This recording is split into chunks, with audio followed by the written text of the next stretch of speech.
Why? I haven't bought one yet. Oh, well, how come? Problem? What's the problem?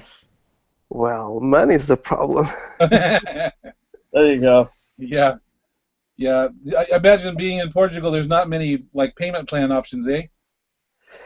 Um, well, I mean, I could just use a credit card or something like that, but Don't do that. um, I'm still waiting for that perfect timing. Right, right, right. The perfect timing when it's free, but it won't be. Don't use your credit card. No, no. No, no, no, I I'm won't. anti-credit card. I'm serious. I am anti. We got out of debt 3 years ago. We cut up 9 credit cards. I have one now just to keep my score up, but we have not used a credit card in 3 or 4 years. Yeah, well, I don't like to use mine either, so that's why. They won't let me use mine anymore. No, I'm just kidding. Well, look at your room, dude. We know why. Look at that. I should talk. I got 5 guitars surrounding me back here. So So Mike? Did you get your workbench still working? the workbench that thing is amazing. I never saw anything like that before. Ooh, what was that? I think Chris's microphone's on. Hey, Chris, we can hear every word.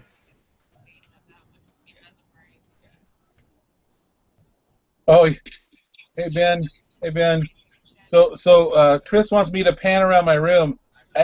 It isn't panable at this moment because it's really messy. I can pan around this one. See, look at all these nice guitars. See, I can go like this. I go like this, Chris. There we go. That's about the kind of pan you get, because if you go too much like this, you're gonna go oh no. Dude, I thought I had junk in my room at home. Wow. What it is I've been busy working like almost nonstop for like 3 weeks. So and my Helix is not even really on my board. So Yeah, I got my Helix down here, and I also have my Marshall here, and I got my looper. Hey, Chris. Chris, just so you know, not all us white folks look alike. I'm in a really good mood, guys. So I'm sorry. There's the beautiful Helix in the big pile of the big pile of rat's nests. Look at that. Wow. There you go. Is that a fire hazard or what? Yep. Yeah, I was hoping you were going to have some time to help me hook up my Helix to my Marshall, but I don't. We can do it later. Okay.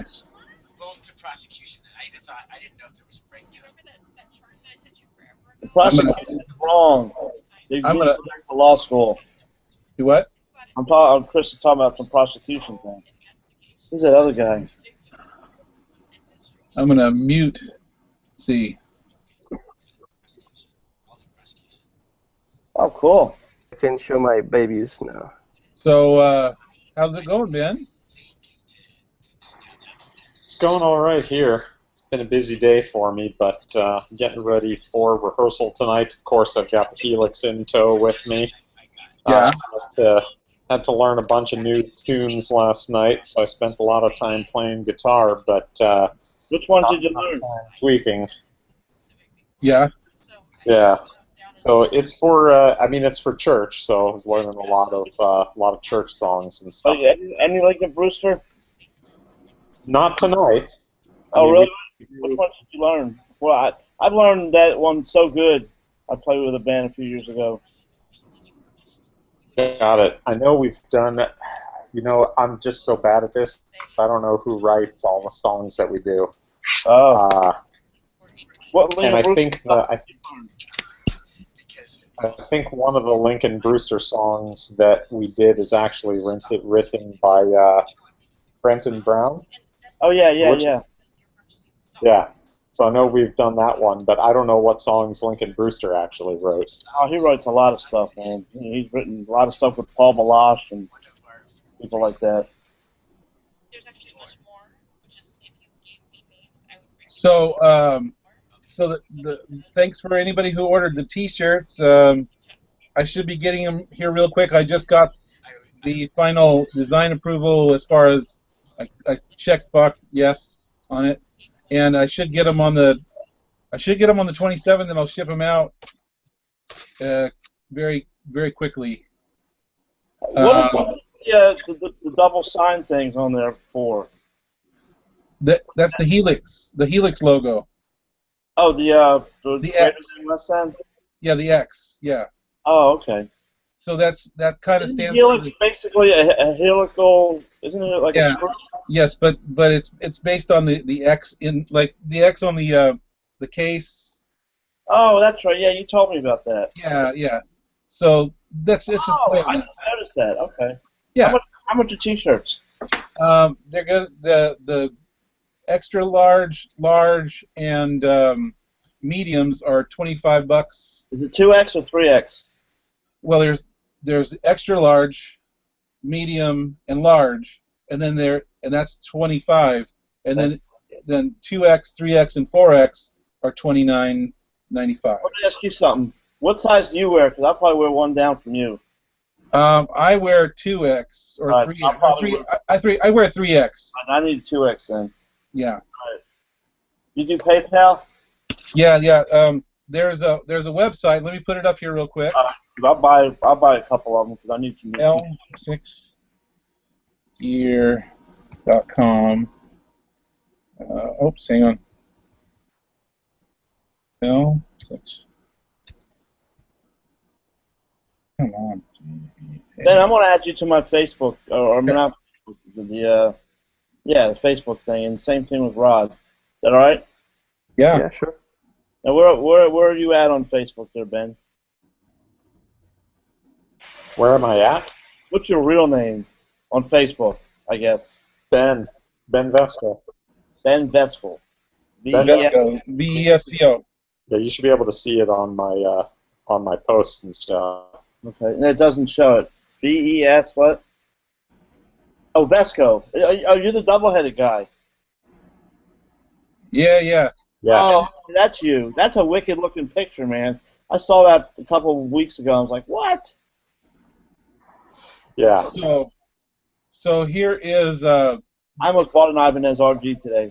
How about that? Okay, so you see the link in the chat window. Yeah. L6 gear. Yeah. Okay. So they're letting you sell that stuff? Well, not that they're not letting you, but you know what I mean. Yeah, they're letting me. So when somebody says L6H, it's in your DNA. What do you say? Yep, sure is. I don't know. It's just a play on words, just a play on L6H. I can't use this logo. I don't have permission to use this, but I can use that design, and it's just that shirt is just a for those in the know. It's really just for the Facebook group. Right. Okay. All right. Yeah. You said the larges are 2XL. Is there any shipping costs? There is on this form. There is, but if it's you, I'm not going to charge you. So just pay for it. I'll refund the shipping up to you. Now 3XL. I weigh about 250 pounds. Think that would be good? The 2XL or 3XL? Because I can wear the 3XL. I'm kind of an odd guy. I'm 370 pounds. No. Yeah, everybody says that too. Wow. Because I don't like tight shirts. I just like them loose so my fat doesn't look as fat. But you could probably do with a 3X or a 2X. Okay. All right. Ben's looking at me like, just shut up and let's get on with this thing. I'm sorry. I did take my pills and I'll try to be quiet tonight. Okay, so anybody having any issues with the new program software? Yeah, actually, I did have one strange thing. Someone posted the other day about the assignments seeming upside down, and I went to assign mix control to a foot switch, where it would be, when the foot switch was off, mix 0, and when it's on, mix 100%, but it worked in reverse. Weird. And someone else had just posted about that in your group that very day that I had that happen. Wow, that's a coincidence. Hey, Joe. I haven't noticed it as any kind of a persistent problem, but it did happen to me once. Okay. Now, I haven't really had any. I haven't had any issues other than it just taking a whole lot of my time because it sounds so awesome. Yesterday, I played for like quite a while, and I was just loving it. So everybody talks about in-ear monitors, right?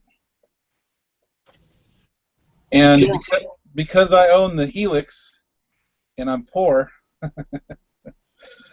in-ear monitors were kind of like, well, I don't think I can afford that on top of what I got plus the Firehawk. I correct you for a second. Nobody in this country is poor. We might be broke, but there's nobody that's poor. Yeah, I know. I know.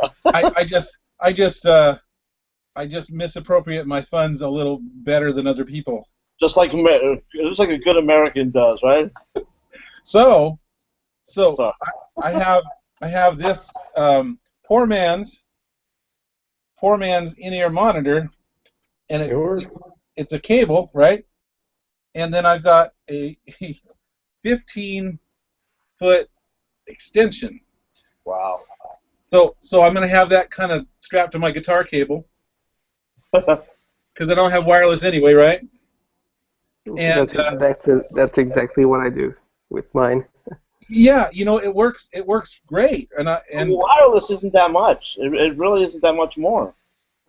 Yeah, I used to have a UHF wireless system, and I had a lot of interference, you know.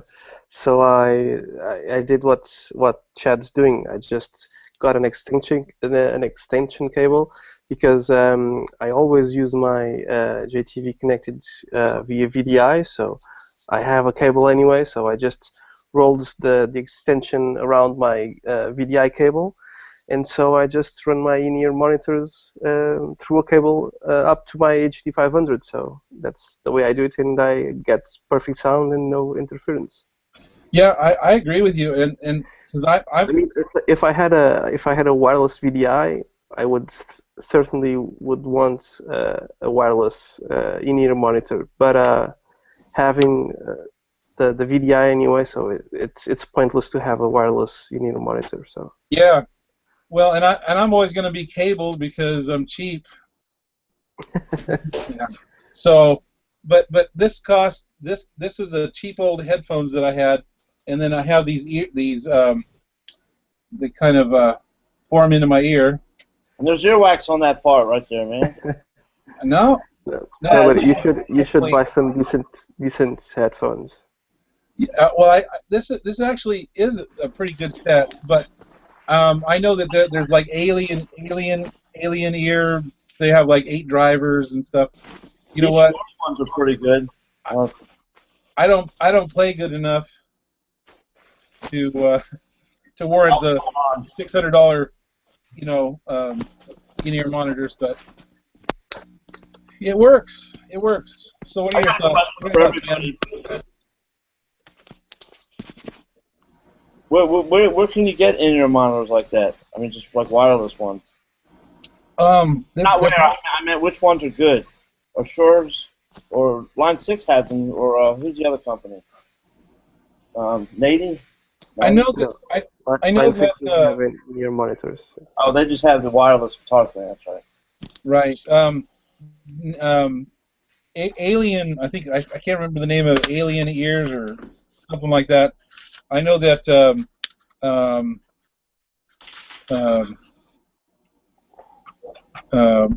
Man.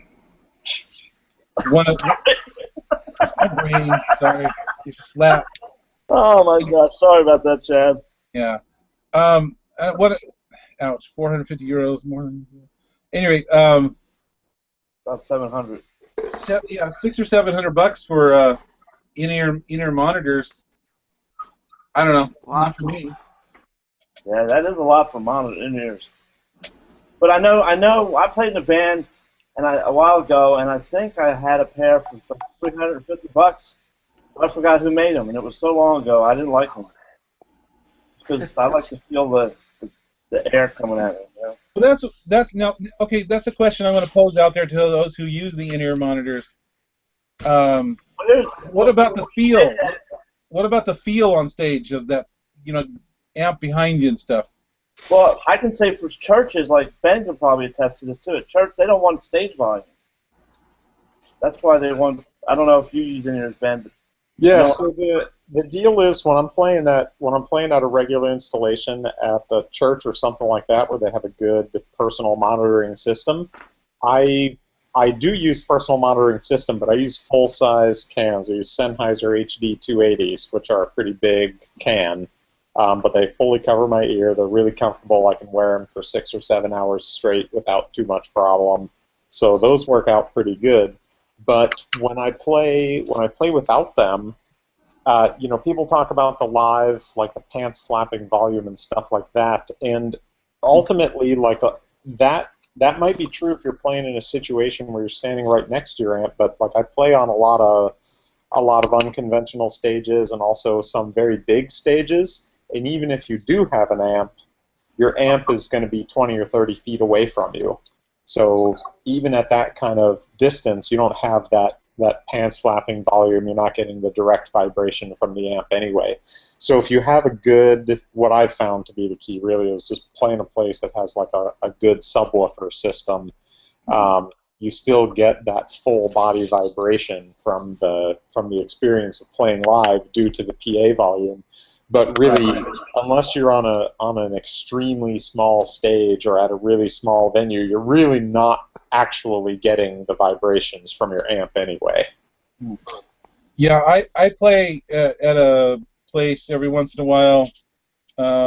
It's a small little club, and the amp is like I have about a foot to stand, and it's like right behind you.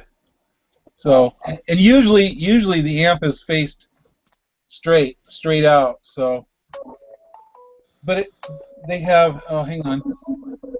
I usually put my amp in front of me like a monitor, and I just use a 57 on it. That's how I used to do it.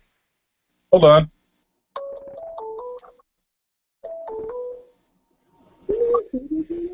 Hello, this is Chad. I'm trying to join the chat. Yeah. The right app for that? Yeah, no, what you got to do is go to the Facebook group, and there's a link in the Facebook group. Yeah. All right, I'll try that. You just look in the group. Hi, guys. There's a link. Yeah. Thank you. Bye-bye. That's funny. Patching through your phone. Yeah, I don't think that'll work. I have a question. Yes. Maybe somebody, because you and I were talking about this earlier about the 12-string emulation on the Variax. Do any of you guys have Variaxes? No. Yeah. Sorry. I got the 3. Oh, you have 3 of them? Oh, okay. I just got one yesterday, the new standard, and all the guitar emulations work great. 12-string models, I noticed I get a buzz on the low E string.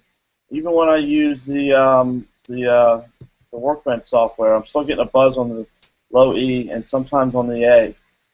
Why is that? I set my guitar up like a guitar shop would, and I changed it. You mean like fret buzz or? Yeah, it's really bad. Only on the 12-string emulations. When I use the other guitar sounds, it's fine. Well, I tend to avoid the 12-string. They sound too fake for me, and so I generally just ignore them. So. Well, yeah, I use them, so I just didn't know if anybody had a problem with them. Yeah, well, I mean, even the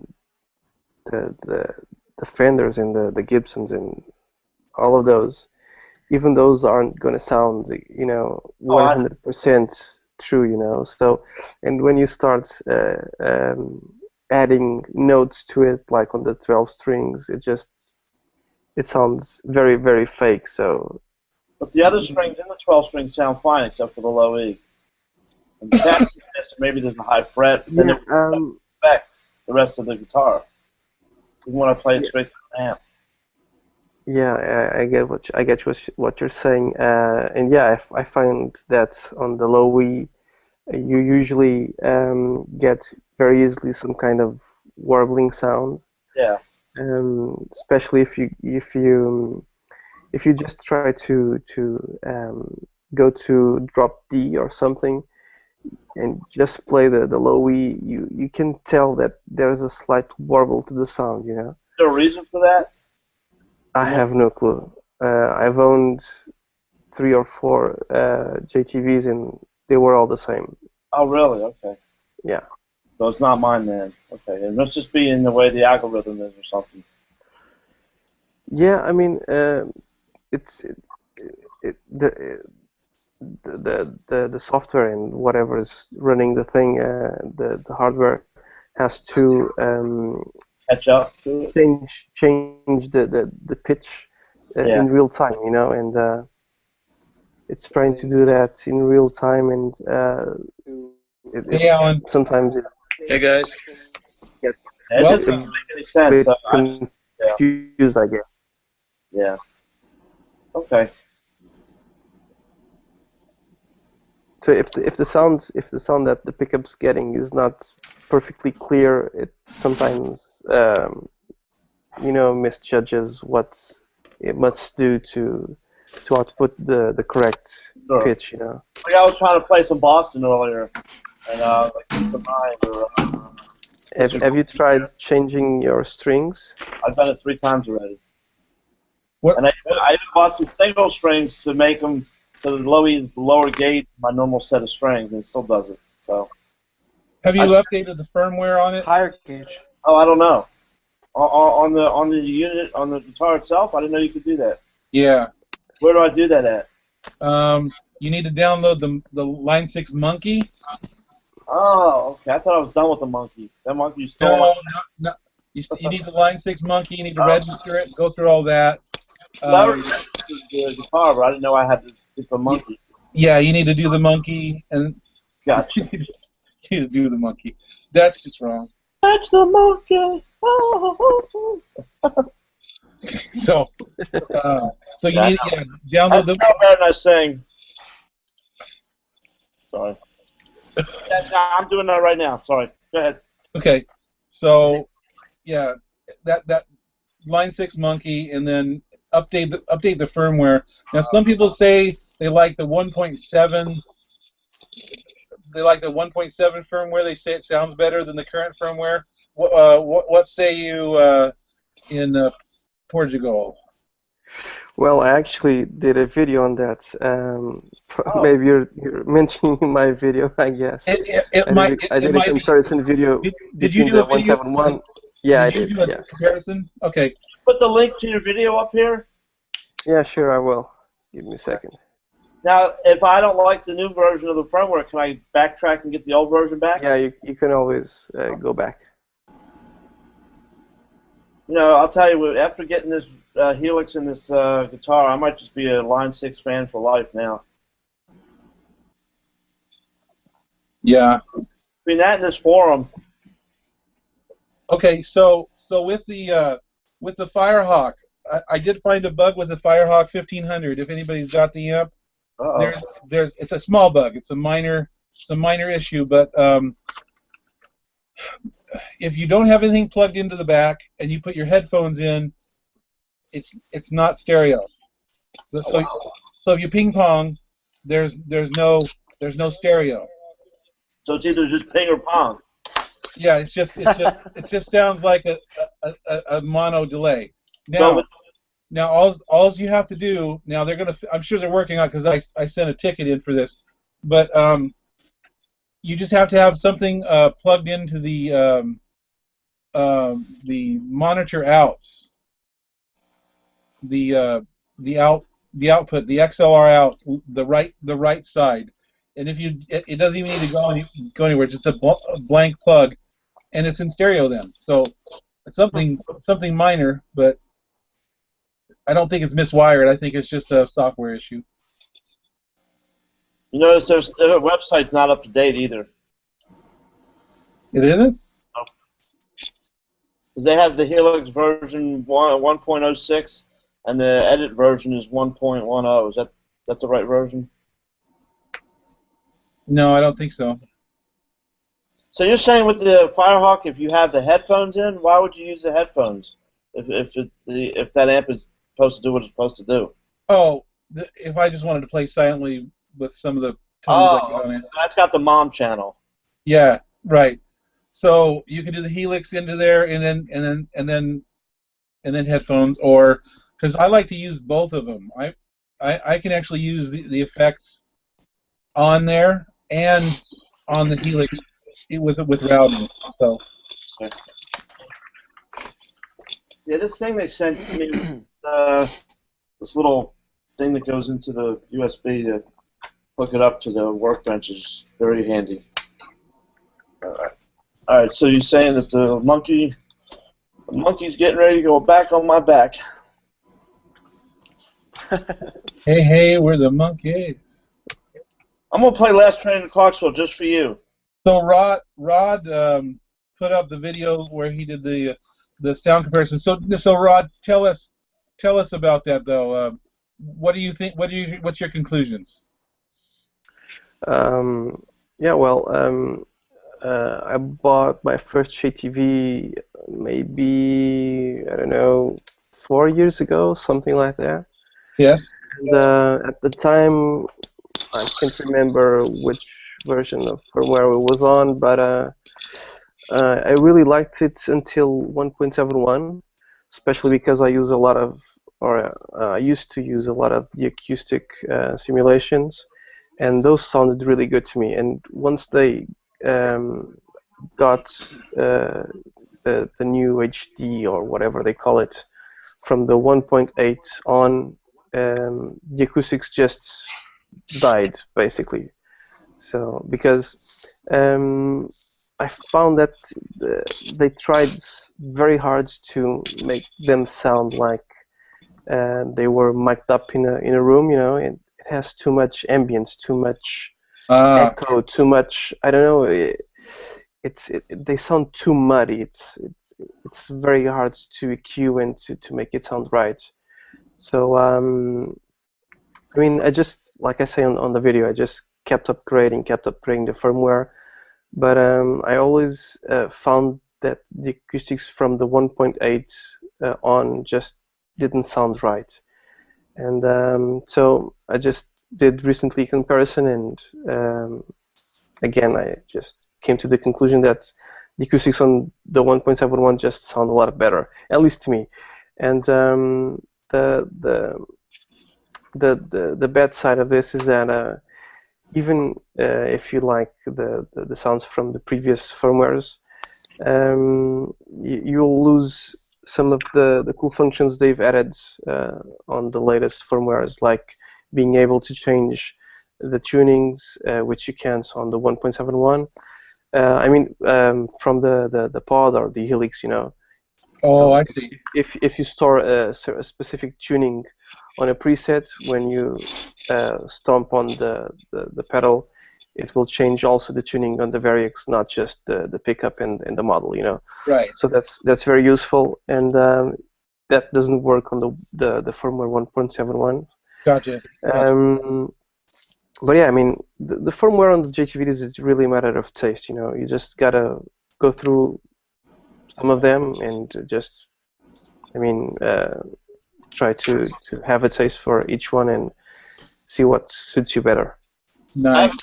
Question. Hi, Chris. Hi, Chris. This firmware is not doing anything. Do I need to change device? It says Variax USB interface.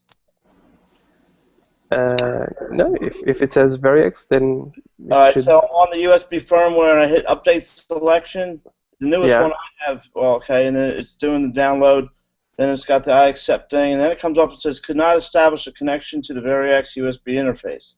Please check your USB cable. You can also connect your Variax to your Helix and run the updates to the Helix. Does that work? Yeah, I mean, it works with the pod, so I figure it should work with the Helix. I don't think it works with the Helix. Yeah, it doesn't.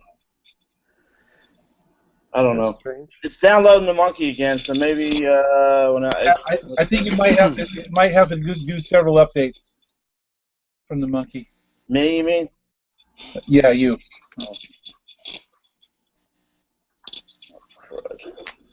So, Alan, hey, how's it going, Alan? Hey guys, it's my first time on the chat here, and was hoping to do it for a while, and finally had a time where I could hook up with everybody here.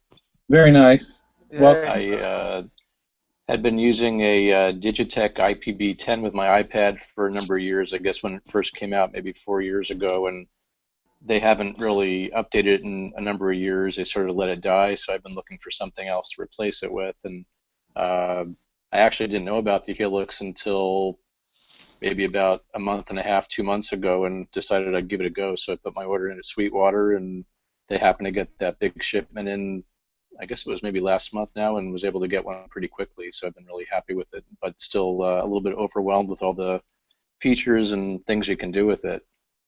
yeah, it's pretty incredible device. Have you used the brand new editor yet? Yeah, I'm a techie, so pretty much as soon as anything new firmware-wise comes out, I either update it the same day or the next day. So I definitely did that. But pretty much all the editing I've been doing is just on the Helix unit itself. I haven't really used the editor much, just using the app to just back up my presets and stuff like that.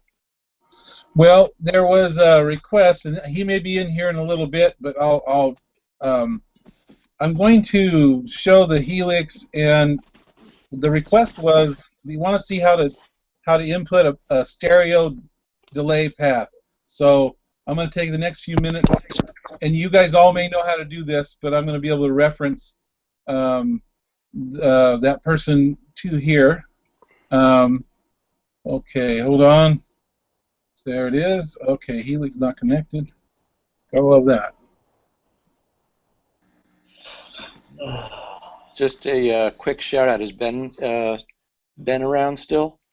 I think so, yes. Hey Ben, I just want to say thanks for all the custom presets that you've made. I've gotten pretty much all of them, and they're really awesome. Oh, right on. Cool. I'm glad to hear you're enjoying them. Thank you. Are they free, Ben? No, sir. Okay. No, they're not free. But something that I haven't really I'm Jewish. I have to ask that. I'm Jewish. I have to ask that. Yeah, hold on a second. Hold on. Just let me finish here. Something I haven't really advertised is that all the money that I'm making from selling presets, I'm using to fund summer camp scholarships for kids in my community. So. Wow. It's not like something I'm doing just as a business for myself. It's just something I'm doing to benefit the community down here in around Oregon. But even if you were doing it, the labor is worthy of his hire. Sure. Now I feel even better buying them. Dan, how much are they? Where can I get them? I'll send you a link, but they're at my store, benvesco.com/store. I'm having trouble with this monkey thing. It's not letting me get in here. Well, stop monkeying around. I know. Do we have time for a quick question while we're waiting for that? Yeah, go ahead. Yeah, I have a few different tube amps that I've been using and haven't really liked doing the 4-cable method with the Helix with it, and I'm thinking about maybe getting some monitor speakers just to use to get just a more accurate representation of what's actually coming out of the Helix, and just wanted to see what you guys recommend. Something not too expensive, maybe $300-400 range, something like that. Just two powered speakers that you like. For home or for live with a band? Just for home. I've never played live. I just play with not play with myself, but play by myself in my home office. Are you looking for stereo to play along with backing tracks, or you just want mono? The backing tracks I have, I guess I have both, but with the Helix being able to do stereo, I think it would be interesting to hear what that's like. When I play with headphones, it's nice to hear the separation. So I think stereo. So my favorite way to play at home for myself is through just like a nice pair of midfield studio monitors, of which there definitely are a lot of options on the market. I use a set of Event 2020, like the original Event 2020 from about 20 years ago, which is when I got them. But if you want them to be powered, there's also a powered version of the Event 2020. It's called Event 2020 BAS, and I put it into the chat in our Hangout here. You can get them used. You can get the old ones used on eBay, usually for around $300 or $400 when they do show up, but they are kind of rare. But that would fit in your price range. They got a nice 8-inch speaker in them, which makes them be able to produce some decent low tones and some good powerful guitar tones and things, as well as being a full-range accurate speaker to be able to have fun playing along with backing tracks and stuff like that. So that's what I use, and my kind of recommendation for people based on my experience. So they're powered, you said? The BAS model is powered. The one without the BAS is not powered. But even though I use the non-powered ones, I was able to pick up a solid-state power amp, a real clean solid-state EV power amp for about $100. So the non-powered ones are pretty readily available on eBay and Reverb.com and places like that. Much more available than the powered ones. But not everybody wants to have a separate power amp as part of their setup too. Yeah, it'd be nice to have it all together. Thanks. I'm using inside of the studio, Alan, I'm using a 15-year-old 4.1 Altec Lansing computer speakers. They're flat. They're loud enough for my little studio. I mean, they sound really good, and it's got a little subwoofer. So, and that I can't think that they're more than about $50. And I'll be honest with you, I've actually compared it with some studio monitors, and they sound spot dead on amazing. So, but that's just me. That's my ears. But it's loud. Let's see if I can monitor myself and put something out. How do you connect those?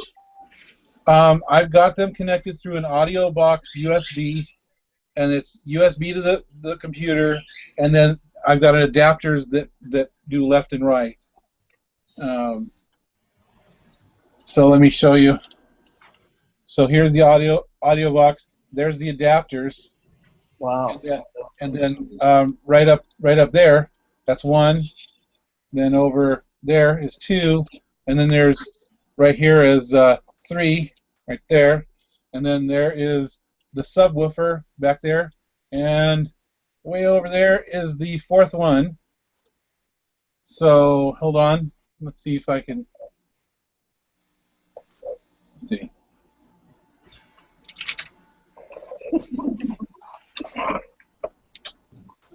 Now it's going to sound like crud when it gets to you guys. Hey Ben. How's it going, Ben? Hello, hello. Welcome. We're in the midst of Line 6 royalty. Oh no. How do I know that this firmware is working differently? Is there something that you tell me this? Or? I'm sorry, I missed that. What about the firmware? Oh, on my new React, I just updated the firmware. How do I know it's different? I don't know. By the look On in the its eyes? on the link, you should say which firmware you're running.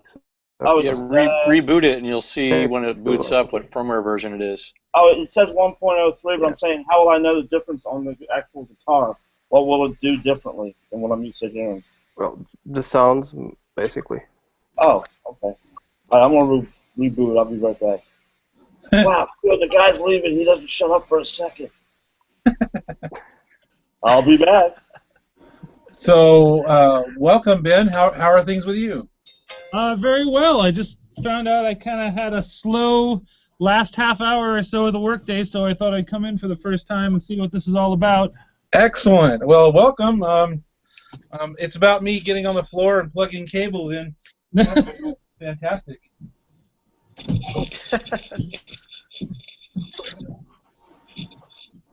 Never mind the guy behind the curtain.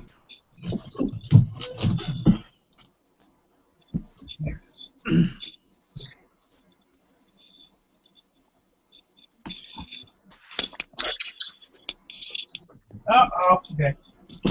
Now we're in trouble. Okay. All right. Okay. All right. We're just demoing Ben. Oh, that's horrible. We're demoing. Oh, there we go.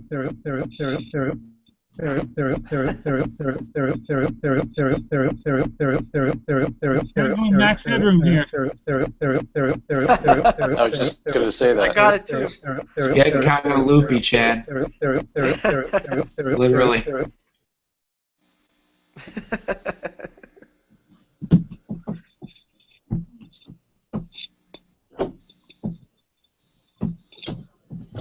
That fixed it.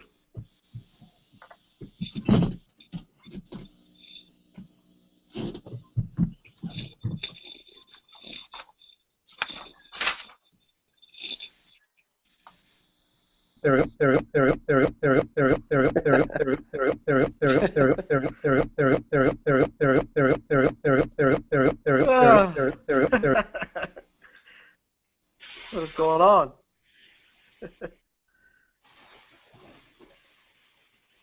So I got a question while Chad is Chad left.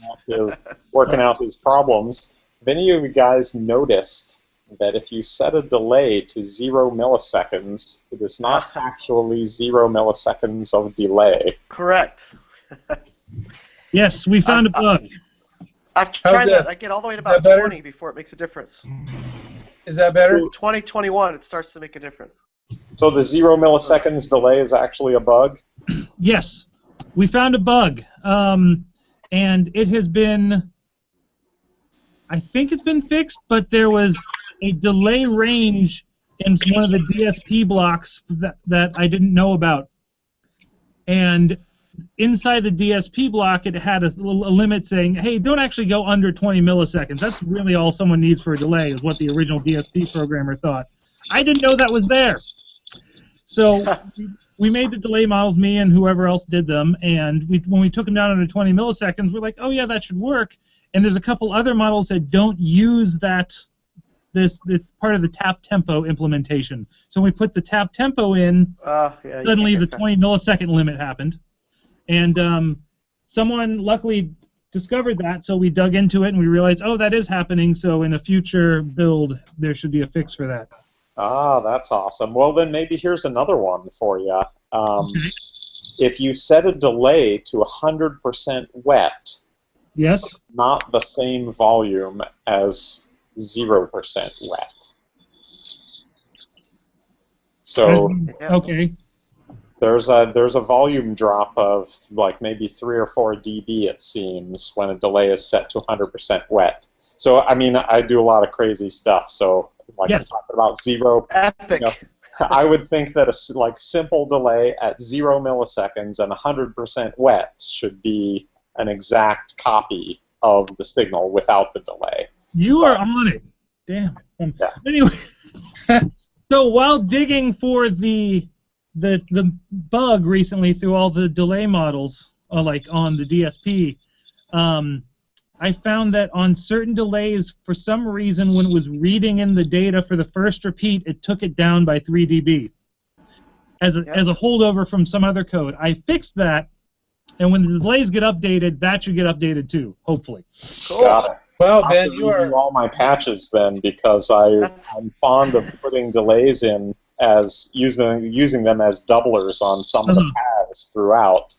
and I'm always having to bump the level up on the 100% wet delays to compensate. So I guess once that is fixed, I'll have to go edit all the patches and pull that down a bit. Yeah, I think whenever I change anything like this, I tell Eric, a.k.a. Digital Igloo, that, hey, I changed this. Make sure you mention it in the next update so that someone knows that, oh, hey, yeah, no, this, maybe my delay sound might get a little louder. So Ben, another bug, but not with the Helix. I was talking about it earlier with the Firehawk. Stereo headphone. It's not stereo unless you plug in on the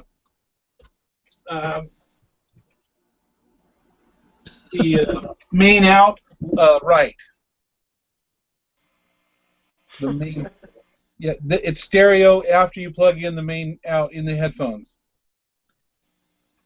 So wait, you plug the headphones in. Yes. And the headphones aren't stereo unless there's a cable in the right jack. In the right XLR output jack. Okay. So I didn't really work on the Firehawk, but I think I know what's going on there. Wow. Which is that the headphone is getting the same feed that the main left and right out are getting after the switching for because there's jack detection when you plug into the right to not sum to mono.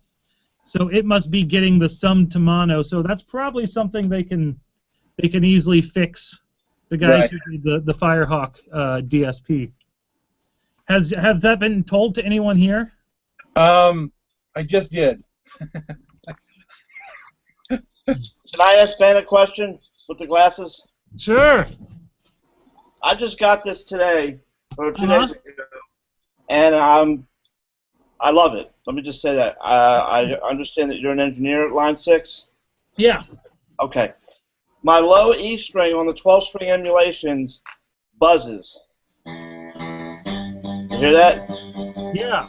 I have done everything. Wow. I've set this thing up. I have set it up. I put 3 packs of strings on it. I've changed the low E gauge. I set the neck. I set the intonation, the whole 9 yards. And it's still doing that. So when I'm doing when I'm playing, just whatever. Hear that? Yeah. Why does it do that? I messed with the workbench. It's in tune, but it just won't. See? Is that only on the 12-string models? Yeah. It's on the 12-string Rick models. See, now it just changed pitch totally now. Wow. You hear that? Yeah. It's very annoying. That is annoying. I agree. It's more annoying than me, and I can be pretty annoying. People Sorry about that. That's definitely something to call customer service about. It sounds like, my guess would be maybe there's something wrong with that actual piezoelectric saddle. But I did notice, let me ask you this, when I changed the string, I did notice I touched it and it moved. I mean, they do move a little bit. Yeah, but not that much. But yeah, I don't know. It could be something like the actual physical hardware is damaged. Like, how does it sound on a guitar when you're using the guitar model? Sounds great. The Les Paul sounds wonderful. The Les Paul sounds good, but only the 12-string. Yeah, it's really bizarre. That's a new one. I mean, even with the regular. What happened there?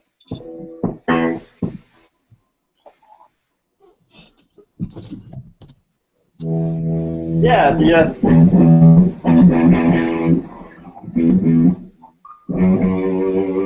It's still there. Yeah, what is? Sounds fine. I hear buzzing there too. Yeah, I can hear the buzzing a little bit. But not There's like a buzz there too. That's really not buzzing. I hear it. Theoretically, I mean, one, there's a lot of weird audio compression that happens for all of us, just the fact that we're going through Google Hangouts. Right. Two, there could be something where the piezoelectric saddle is maybe not getting something optimally, but it's good enough if it doesn't have to do any pitch shifting. However, when it has to, double the signal, do a pitch shift to one of them for the 12-string emulation, then maybe there's enough of a. What about the Rezo, whatever that thing is? The Rezo models? Yeah. That's fine. Yeah. What about alternate tunings? Like try something like maybe like open G or open D where it pitch shifts down the low E string. Okay. And see if that is exacerbated. Now, of course, when I hit it hard, it's going to buzz. Yeah. But that's every guitar. But the thing about this one is that when I'm hitting it,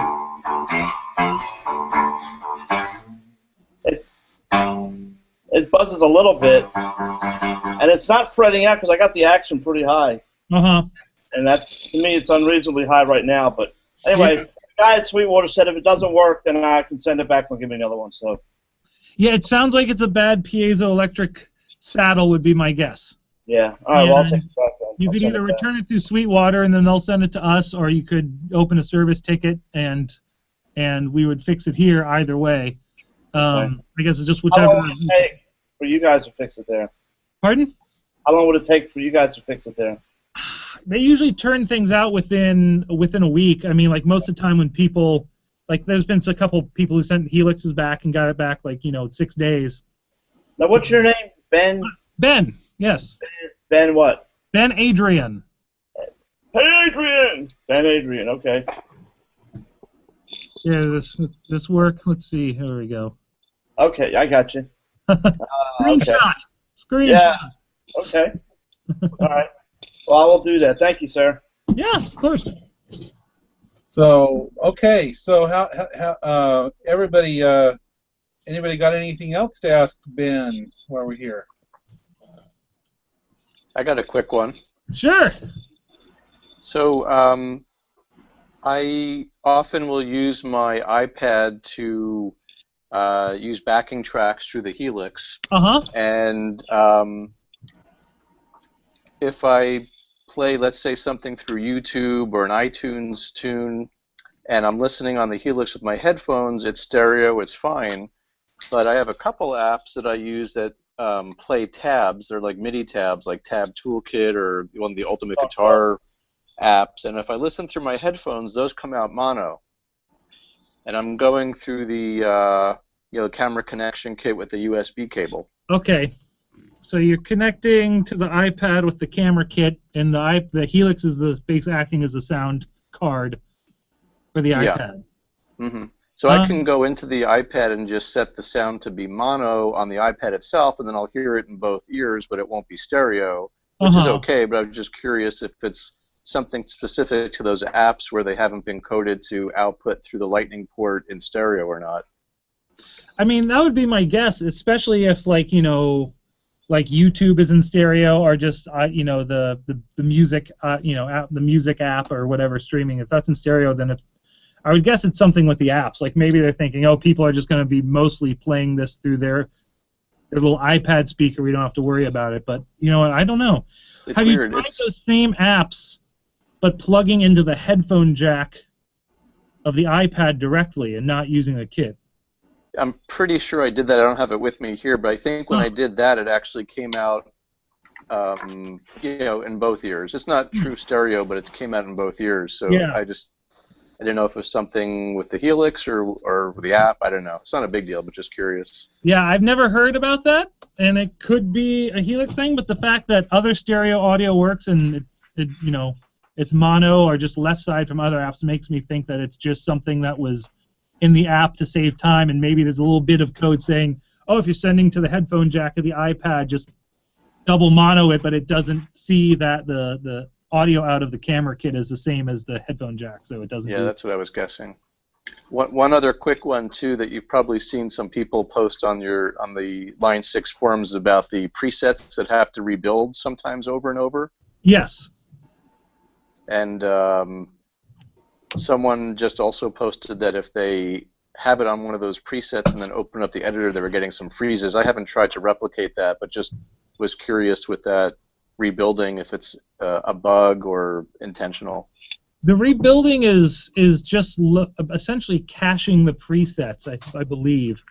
And I've seemed to notice it happen with me. If I edit or save new presets, a lot of times I have a pretty limited number of presets that I actually work with, like 2 or 3 that do most of my sounds. A lot of times I'll make a little change, save it to a new file. whenever I do any saving or editing of presets and then I turn it on, it seems like it rebuilds about the same number that I changed. So I think there might, I'm not exactly sure what's going on, but it really has something to do with like caching them in memory and basically going through and checking all the new presets or presets that have been changed. I'm not 100% certain because it's not really my area of expertise here, but it's essentially just like a safety check to double check to make sure all the data is there and to load them into a quicker to access memory cache, I believe. And do you see that happening repeatedly? Like every time you boot it, it'll still want to do the same ones over and over? I've never seen the same, like, it'll do some high numbers whenever I change something, and it doesn't do it every time, but it seems to do it the next boot up after I've either edited or saved some new patches. Mm-hmm. But that's when I've seen it, and I've never had it cause a problem or get hung up, so I've never seen it as a bad thing. It's just like, oh, it took an extra 2 seconds to boot up. Yeah, I don't think it even takes that long. It seems like it's a pretty quick thing. One time I figured if I just resaved all, when I first got the unit and I put the latest firmware on, I downloaded some new tones from the custom tones, and it was some of those that seemed to be the issue, so I just resaved them and it went away, and then with this new firmware update, some of them were doing it again, so I resaved them. This time it didn't seem to make a difference, but it doesn't seem to affect anything except for that person that posted about it freezing up the actual editor, so I don't know if that's a real issue or not. Yeah, I'm not sure. Honestly, it's funny. We keep, I'm doing like, making models and, fixing things and stuff, and strangely, I haven't had a lot of time with the editor. I have it on my work computer here, and I'll use it and hook it up from time to time, but for the most part, I don't, I just make little tweaks to patches I already have, and I really haven't gotten enough face time with the editor myself. Mm-hmm. Are there any good patches? So I got a question, Ben. So this is something that I've noticed almost since the beginning, and it's very probably related to me. But I leave my machine on a lot, and I like reverb. What I'll notice is I'll come back after a few hours, maybe. It's not every time. The reverb is not working. I can turn the reverb on and off. There is zero reverb. I'll switch patches and switch back, and there's the reverb again. Yeah, it's kind of an odd, and it's done it ever since.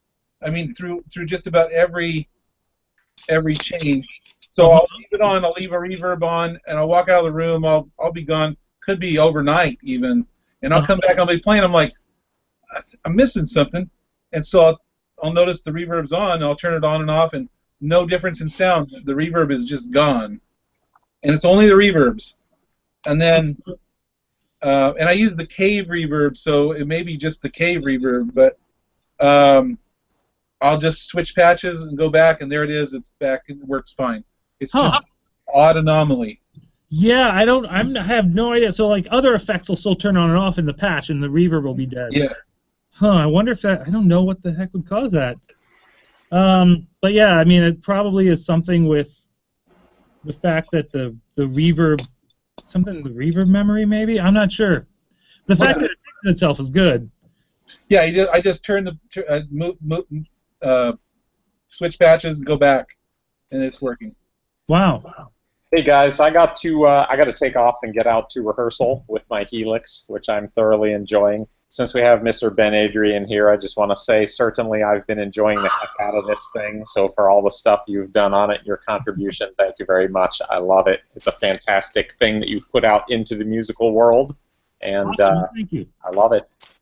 So I will talk to you guys in the forums and see you later. All right, cheers. Ben. Take care, Ben.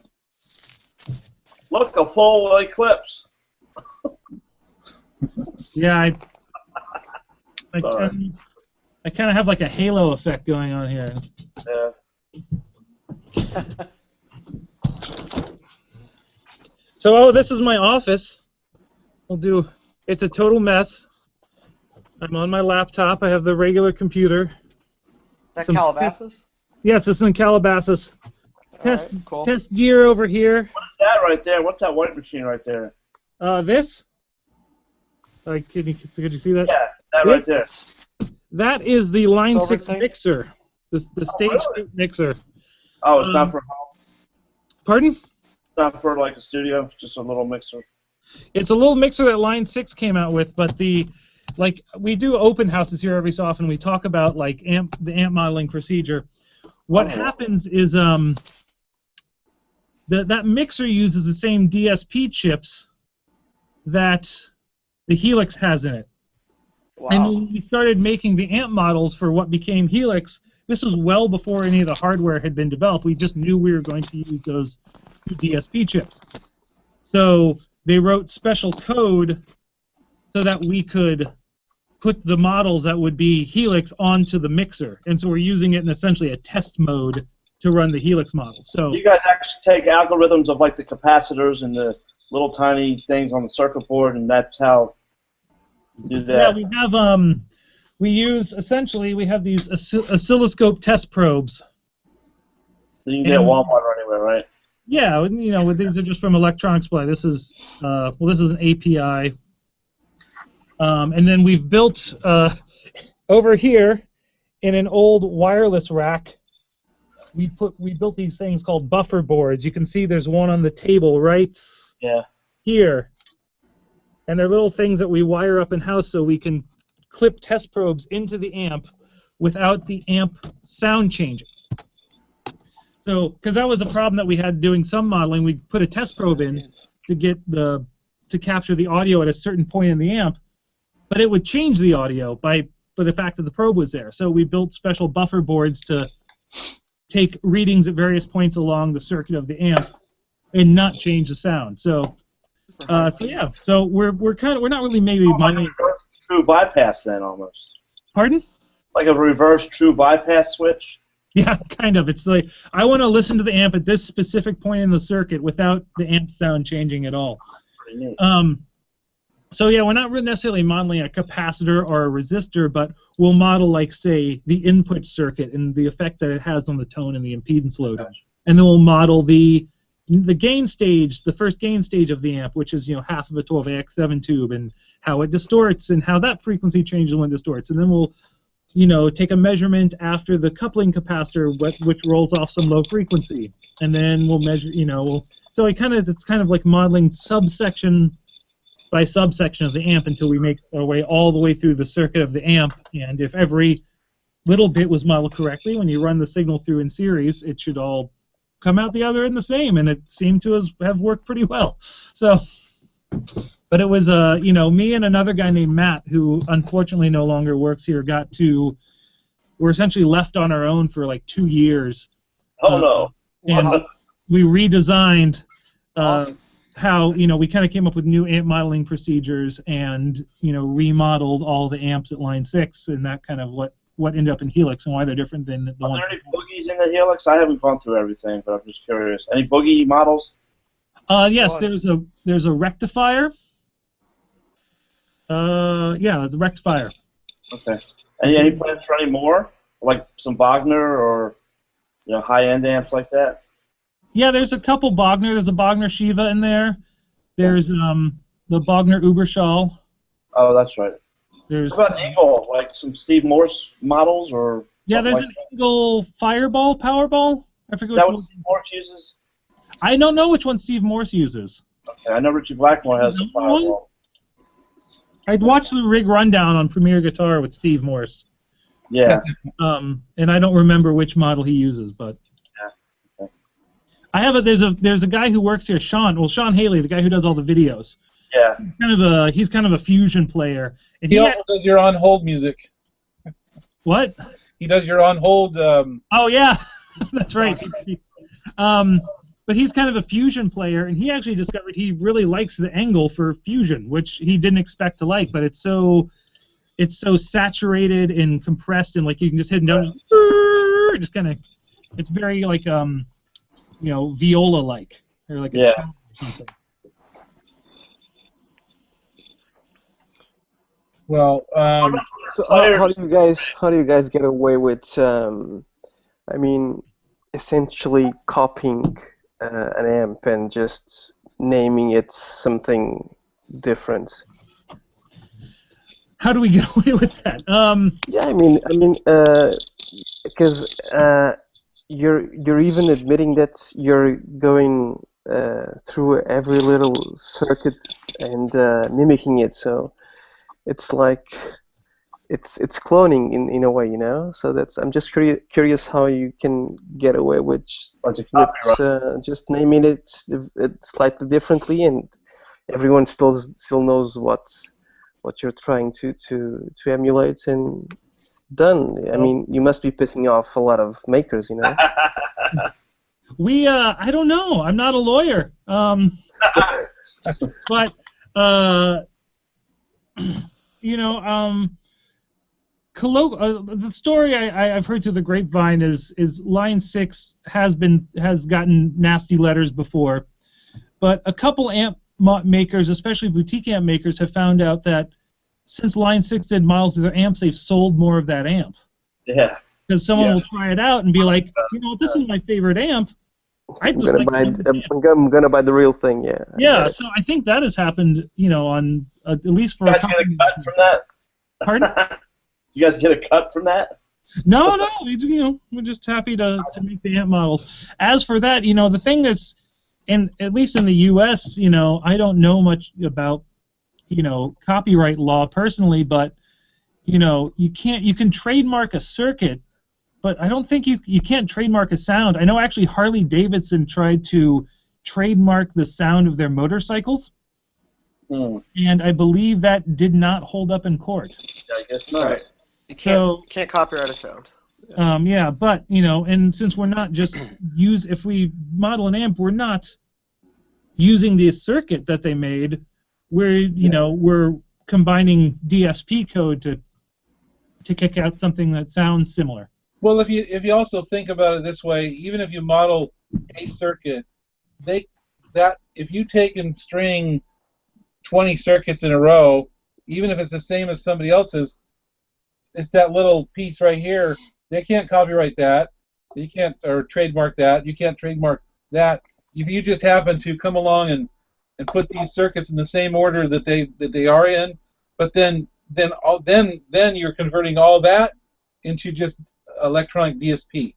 So while it does sound similar, it's not the same thing. My guess. That's my guess. That's like with the Variax. You know, on the bottom part of the Variax, I noticed that this little elbow relief is a lot sharper than a Strat, and there's no belly relief. So that takes care of the copyright. That they can't say that, you know, Yamaha made the Variax just like a Strat, right? Kind of the same idea. With guitars, there's actually a big legal precedent with guitars in the U.S. where they, when companies finally tried to sue in the early '80s, the result was that, essentially Japanese and Korean companies have been making this model for so long and no one did anything. Rickenbacker is the only company that holds active trademarks on vintage guitar bodies.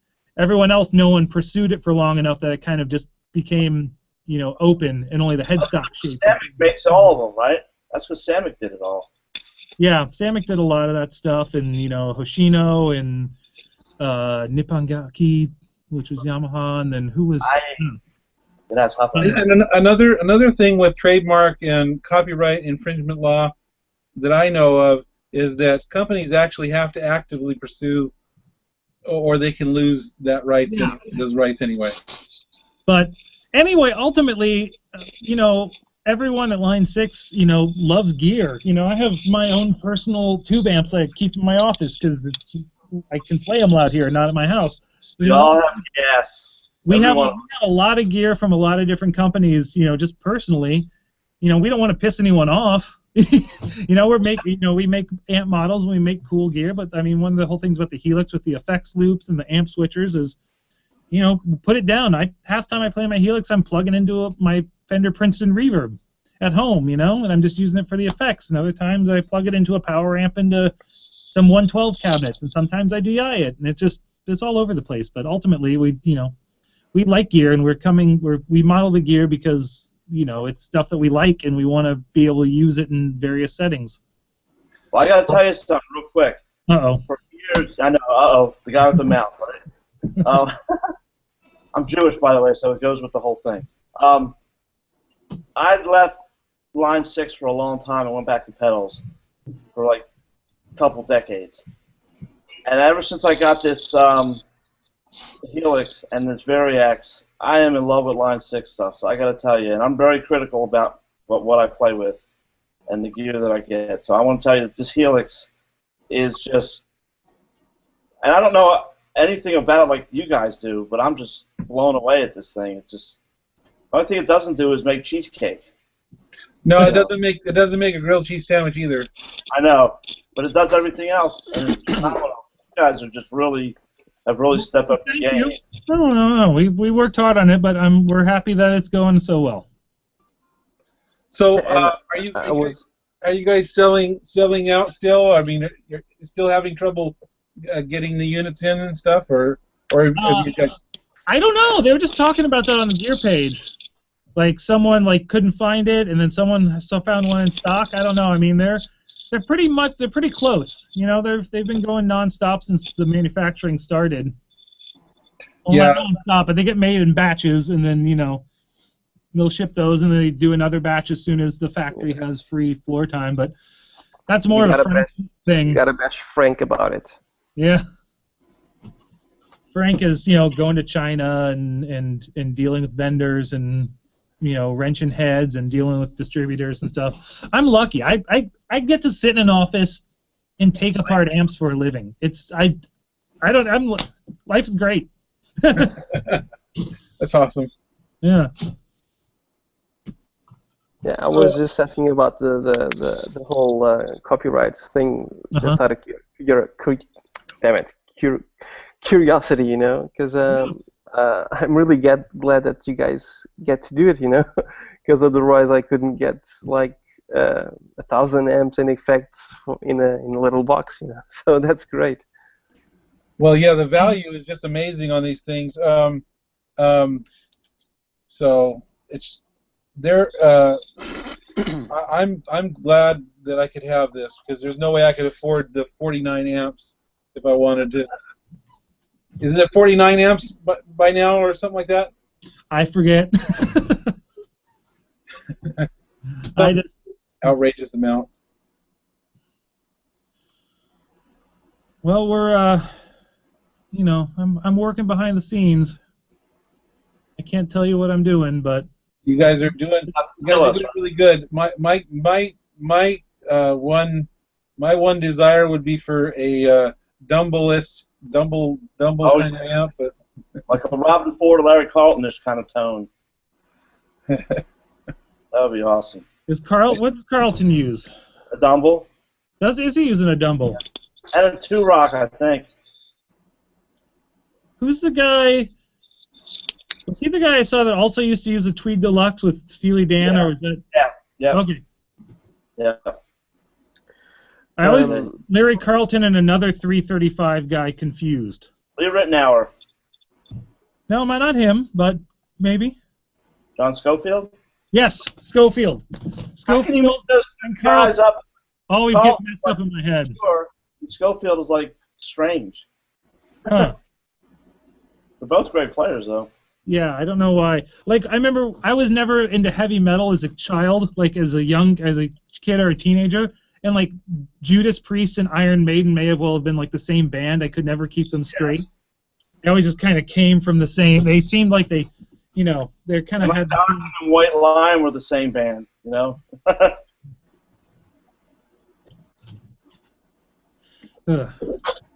Take this break here for a second and just remind everybody about the T-shirts that I have. And Ben, I think one will be on its way to you, Ben Adrian. There. Okay. What size do you wear? Just men's large. I'm an average size dude. No, you're larger than life for me, but we love that. We love your hard work. Is that what your shirt says? Cartoonifer? Photographer. Photographer. Okay. This was an old band of mine, but I made it to look like we were from the Bay Area. It was when I lived in the Bay Area, and we had two T-shirts.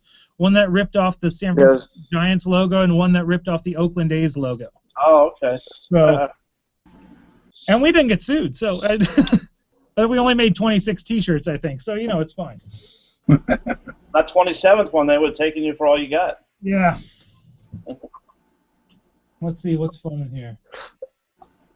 Let me ask you guys something, because I haven't got a Helix yet, and I was wondering how fast or how slower the Helix is compared to the HD500X in terms of switching from one preset to another. There's always a cut in the sound, Millisecond delay or something. Yeah. So is the Helix faster in that term or slower than the HD500X? I guess I'll answer. It is the same, or a little bit faster.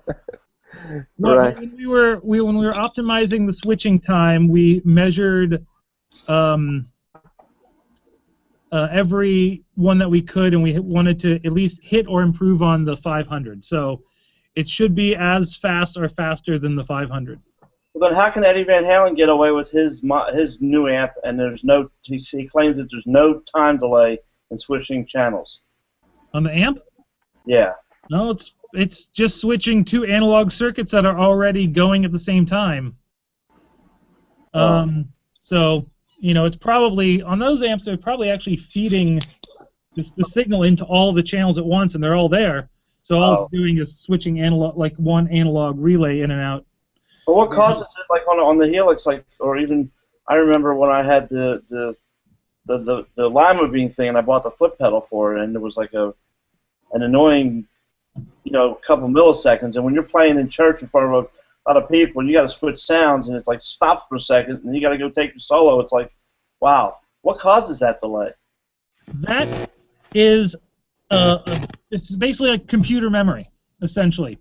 What is happening is, there's a memory that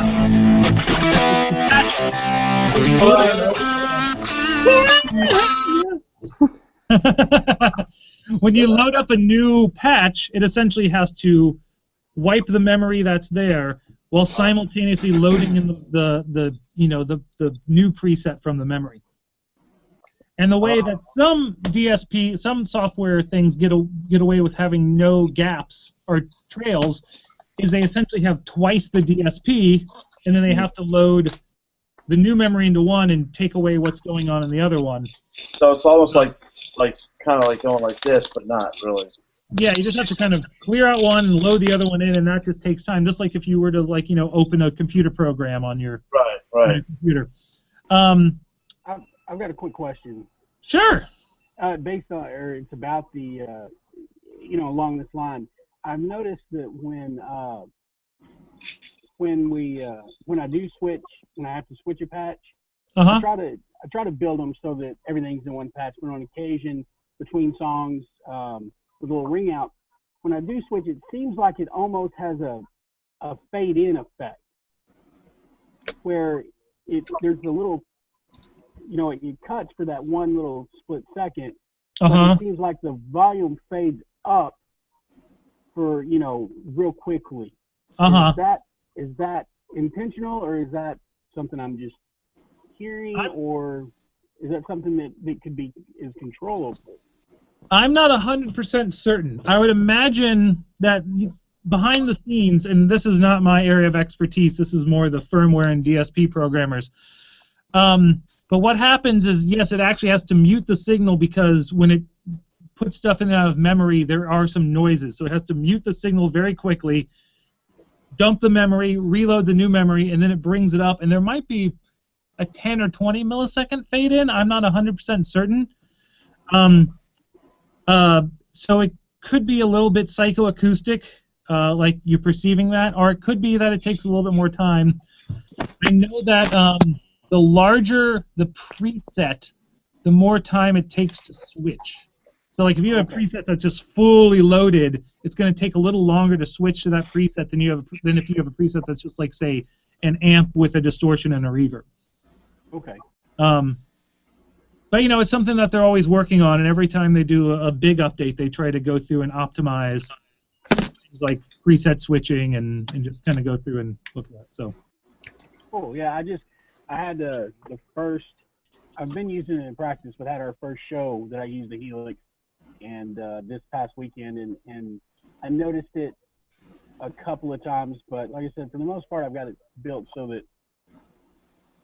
at least the song or several songs use one patch, and I can pull it, but occasionally I have to switch to a different one. Yeah.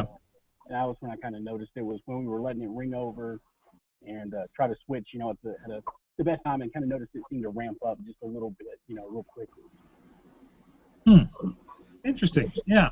It could. I'm not 100% certain, but it wouldn't surprise me if it did do that a little bit. Thank you. I could tell you the LA2A compressor takes a while to ramp up when you switch. Yes, that is a known bug inside, and it's something that is in the queue of things to do for us. Okay, but cool. A lot of times when that engages, it engages with the compressor engage, and then that has a pretty slow time. I see. So there's something going on behind the scenes, and it's definitely in our bug list. I don't know if I was allowed to tell you guys that, but I just did. So. Well, it's a bug list. I mean, you're not. Yeah. It's definitely something that we notice happen. I think it might even happen with some of the other compressors that when you kick it on, sometimes it comes in with a full squish. It might just be that there's like a little blip. The red in that one. Yeah. Is it true that Path A uses one processor and Path B uses another one? Yes. Is the split like that? Exactly like that? I mean, 100% of one DSP goes to Path A and 100% of the other DSP goes to Path B?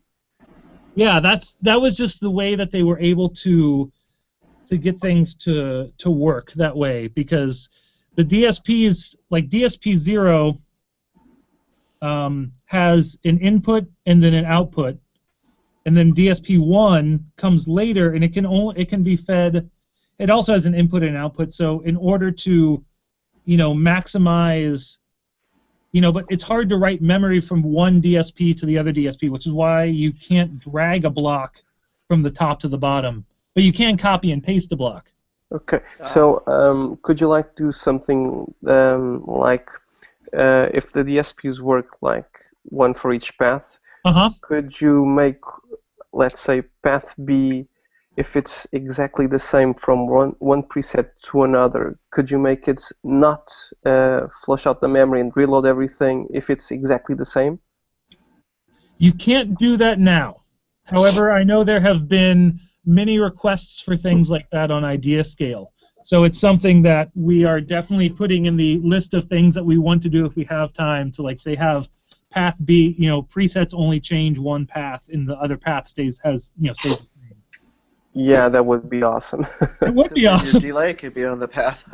Yeah, that's the whole idea, is that you could have one path of your time delay effects, and then you could have another path where you switch out amps and distortion pedals and stuff. Speaking of the same path issue, Ben, based on this, now if we drag and make a parallel path on path A, I noticed that I can get close to filling up the DSP, but if I drop something down, it seems like I got more DSP. Is that true? Like path A2 adds a little more DSP? Am I mistaken? I don't think so. I don't see why that would. Everything is it has a dynamic, big dynamic DSP allocation. So every model, the firmware engineers measure how much DSP it uses, and once you put it in that path, it kind of puts it in. It kind of says, okay, this is using 14%. Chad, I'll get up with you later. Okay, thanks, Mike. So yeah, if it's still within the one DSP or the other, I don't see why it shouldn't free up any more space. Okay, all right. It just might have been coinky-dink in what I'm doing. So is that thing really happening? I mean, being able to freeze one of the paths between presets? It's something that we want to do. I don't think anyone has started working on it yet, just because it's something that you'd have to design a new kind of foot switch mode that you would go into where it would lock one DSP. But I can't really. I don't know what the engineers are working on right now with regard to like future Helix firmware updates. Okay. Pardon me, but there's a big list. There's a website called IdeaScale that's part of the Line 6 website where people go and like say, hey, I'd love this to happen, or I'd love this effect, or this feature would be great, or can you make a Helix with 4 buttons, or and people vote, or so we kind of. No, I think I actually submitted that idea to IdeaScale. Okay. All right. Cool. So yeah, I was thinking about it. Great. Because my idea was I would run my vocals effects on path B and my guitar effects on path A, and it wouldn't work if I was singing, and when changing presets, my voice would suffer a slight sound cut, it wouldn't work. No, that would be really awesome, and I think it's totally something that could be done. It just someone would have to, write the new internal software to make it happen. Yeah, sure. So, hi, Aaron. How's it going?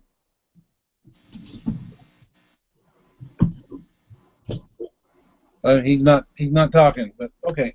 So, well, it looks like we've had a really successful time. You have more time, Ben, or are you getting ready to? I gotta drive home through LA traffic. I should look up. Oh man. What it's gonna be like? I actually live about 30 miles from the office.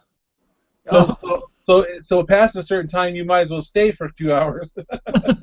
It just depends, but yeah, it can be a little. I listen to a lot of podcasts. Let's just say that. Yeah, I bet.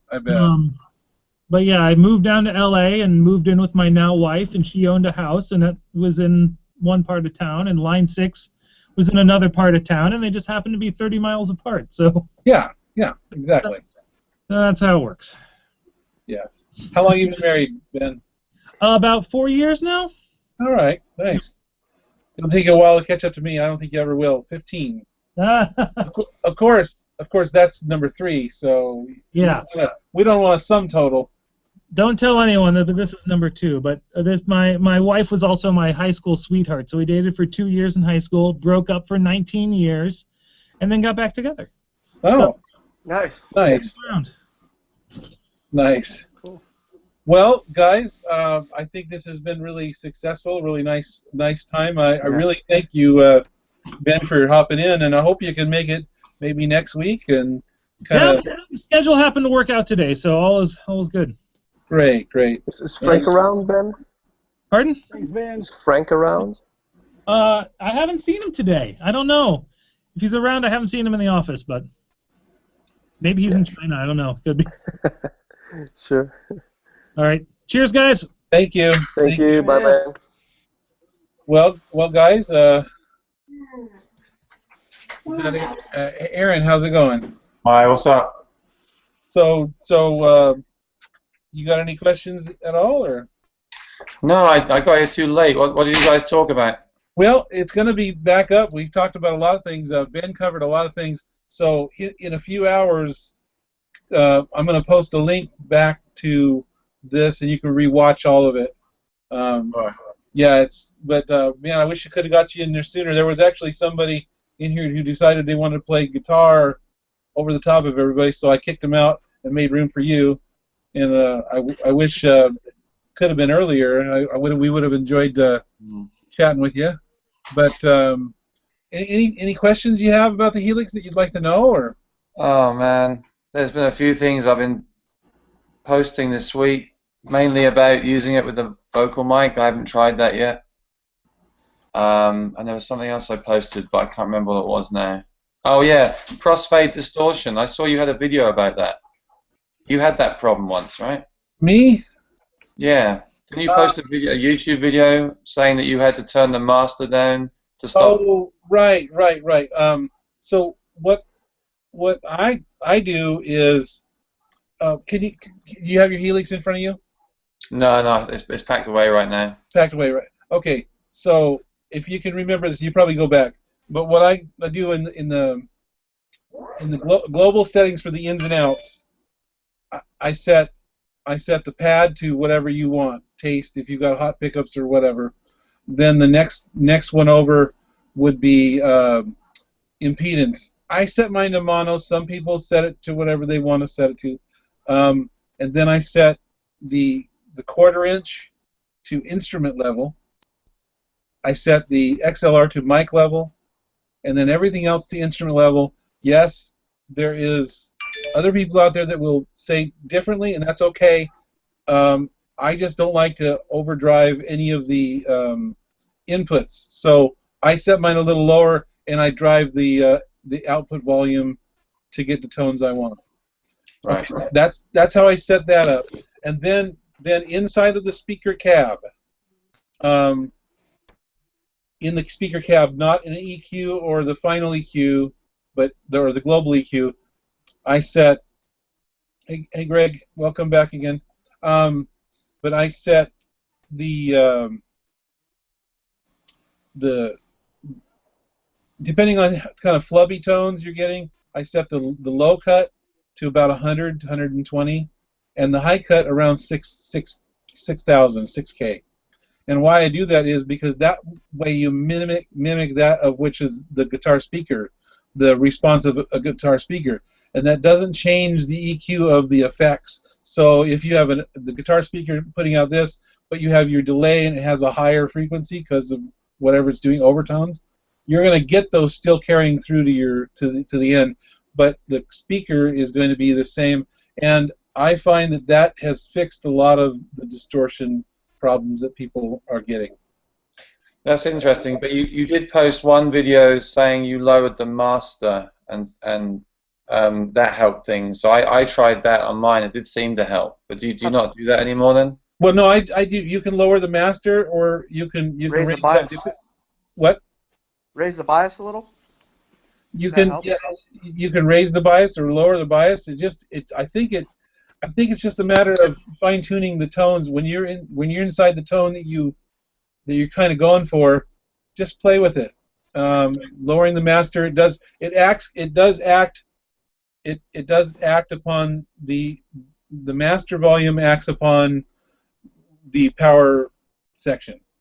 So it is going to affect the cream. It's kind of like the master volume on your regular amp. So it is going to affect the tones. Yeah, so I did that, and I put a volume boost at the end of the chain just to raise the level up again a little bit. Right, and the volume on the amp can do that same thing too. It doesn't affect the tone; it's just the sheer volume. But I had that on 10, and I had the output volume on maximum, so I added a little bit more. Okay. But I read there was a lot of forums about this. Was this a thing a few months ago? Have the other guys had this happen with them? Is it random?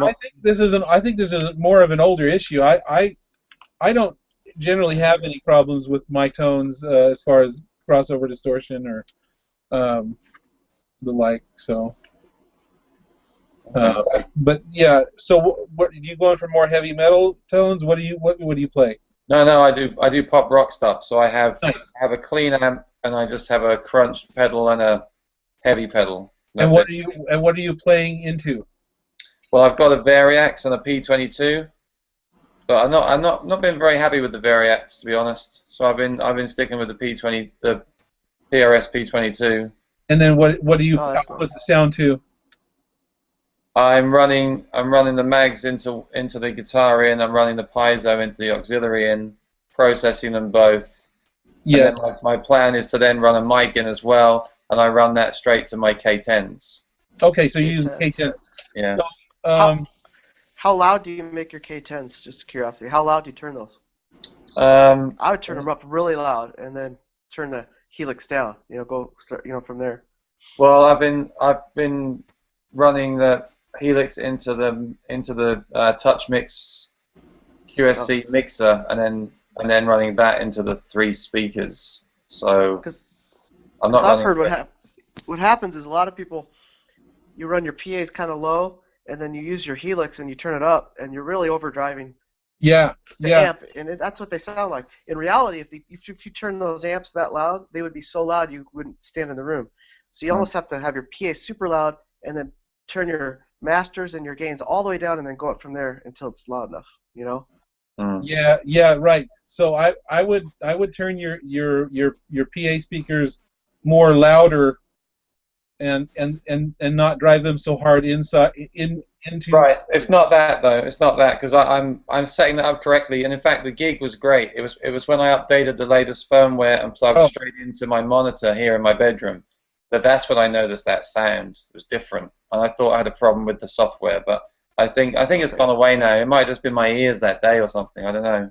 Could be. Yeah. That definitely happens. Is ear fatigue can really change. Like I can set up a patch one evening after playing a little bit and go, yeah, I love that. Come back later and go, ooh, that's horrible. You know? But it's interesting. I was trying some stuff out on my Apollo. I was trying the amp sims in the Apollo stuff, and I had the same problem. I can't get a real clean sound. Everything has a little bit of breakup. I don't know if that's deliberate or if it's something with the guitar is too hot or something. I don't know. Everything seems to be set correctly. Have you set the pad? Turned the pad on in the Helix? For the Helix now, it seems fine now. I've turned the pad on. I turned the master down. Like I said, I added more volume on the output. Seems fine now. I'm happy with it. So I think good. That may have fixed it. Yeah. Yeah, because if you have like I've got these same thing. Here, these are the Slash Alnico Slash pickups, and they're pretty hot. Yeah, same as what I've got pretty much. Same set. Okay, yeah. So now I don't turn the pad on, but that's just my preference. The way I think it could also be the amps that I choose. I like the edginess that it gives. But when I play clean, I use my Strat anyway. So I'm not sure it was the pad. I think that master volume thing made the biggest difference. Good. I think that's what it was. You know. Good. Okay. Well, I'm glad everybody could be here. Chris, and then Greg Roberts, how you doing? I don't think you said anything. Joe, thank you for your contribution, and Sean. So it's been really nice. I'm glad everybody could make it. And Aaron, will you be able to make next week, maybe? I think so, yeah. You doing this at the same time every week? Yeah, just about the same time every week, yeah. Cool. Yeah, a couple weeks ago. You got a guy from Line 6 there, too. Who was that? That was Ben Adrian. He was one of the sound designers for the Helix. Wow, that's really useful then. Yeah, so there, you'll want to go back and watch a lot of it because there's a lot of stuff that was dropped in the broadcast. So Ben was a great help, and I'm glad he was able to be in here. That's pretty cool. Yeah. So, but thank you everybody for being here. All right. Anybody else have any final thoughts? Any final questions? No? Hey Chad, before I go, do you want to see my JTV with the aftermarket neck? Yeah, absolutely. Here it is. Here it is. Oh, nice. So that's the blue JTV 69. I also got a Fishman triple plan here, but there's the this is a Stu Mac, basically Strat neck, maple neck, maple fretboard. Was it thinner? Sorry? Is it a thinner neck? Yeah, I was not real thrilled with the stock JTV neck. This plays a lot more similar to, well, like a stock Strat or Telecaster neck, in my opinion. Oh. And I also got the compound radius, which I didn't know I would like, but I do. Nice. So for me, it was it was a big improvement for the guitar. I liked it before, but now it's just for me, it's a lot more enjoyable to play. So there it is. And I am not I'm not Captain Luthier, so the fact that I could do this is probably indicative of the fact that anyone else could do it if they really wanted to. Very nice. Hi, Whip. How you doing? How did the pocket line up in the holes? Well, that's the trick, because of course all the Line 6 guitars, even the original Variaxes, they don't have that kind of squarish, setup for the bolts. So I had to make my own holes. Okay. My own holes for the bolts, and I did it, in a way that I'm sure would make any seasoned luthier or woodworker very sad, but I managed to get it done.